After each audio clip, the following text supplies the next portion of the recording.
But now here's a very interesting thing. There's no such thing as no in a universe that is based upon attraction. This is an inclusion-based universe, which means the things that you look at, that you want, that you say yes to, you include them in your vibration. They become part of your attraction. But those things that you don't want, that you shout no at, you also include in your vibration, because the universe is not differentiating between the word yes and no. It is only differentiating between your attention to it or your not attention to it. You see what we're getting at? So you can shout no all day long at things you do not want, and they come to you stronger and stronger and stronger because of your attention to them. Isn't that a good thing to know? So what do you do? What do you do if you don't want that thing? I don't want that thing. I'm not going to think about that thing that I don't want anymore. That thing over there. I'm not going to think about that anymore.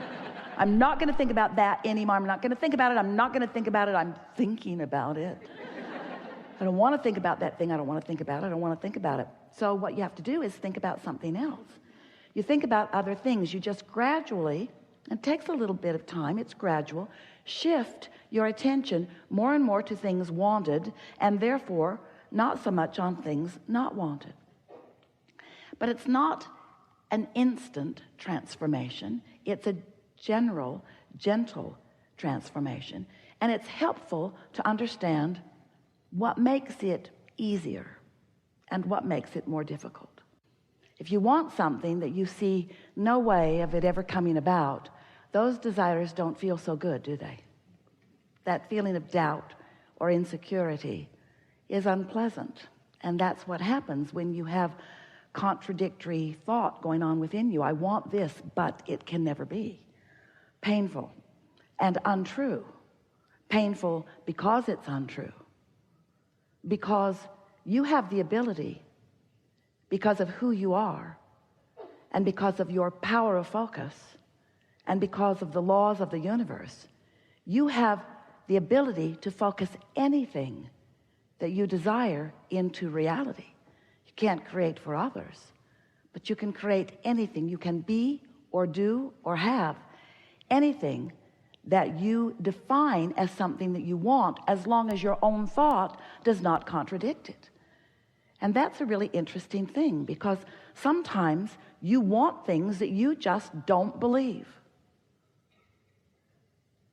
Sometimes you believe things that you don't want.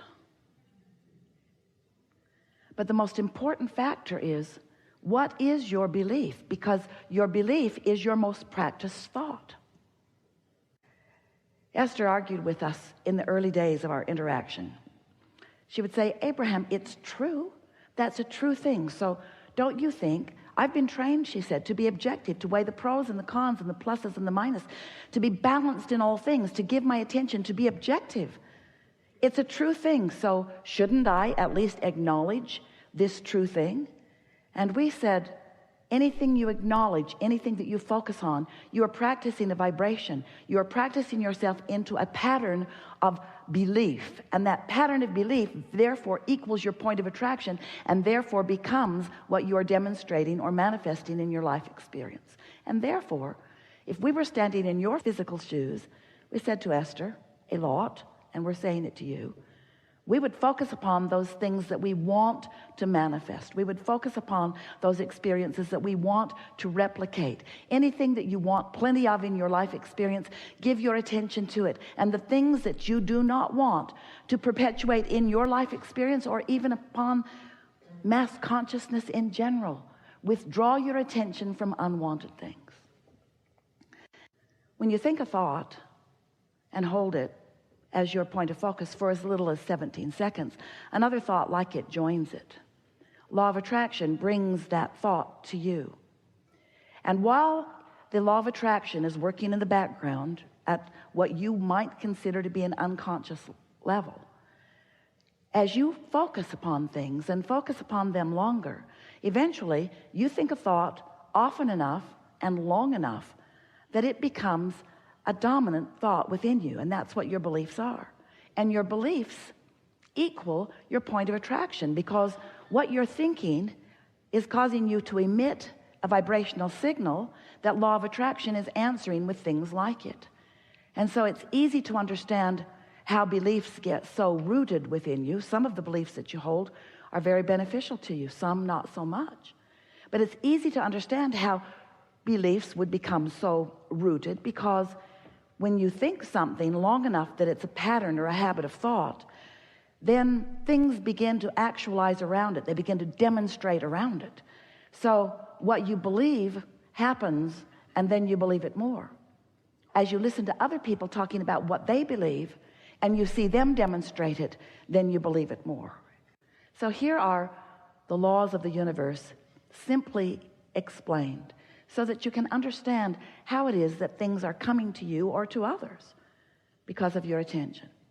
So when you give your attention to something and you're thinking about it in very general terms, in that general attention to it, there is less momentum.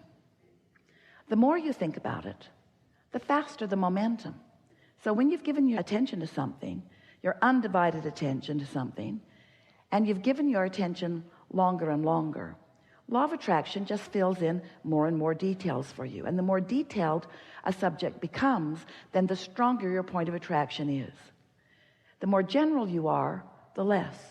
And so when we talk about law of attraction, we have to use the word, or put the word momentum into the equation, because if you understand that law of attraction and momentum go together, then sorting this out will be a very easy thing for you.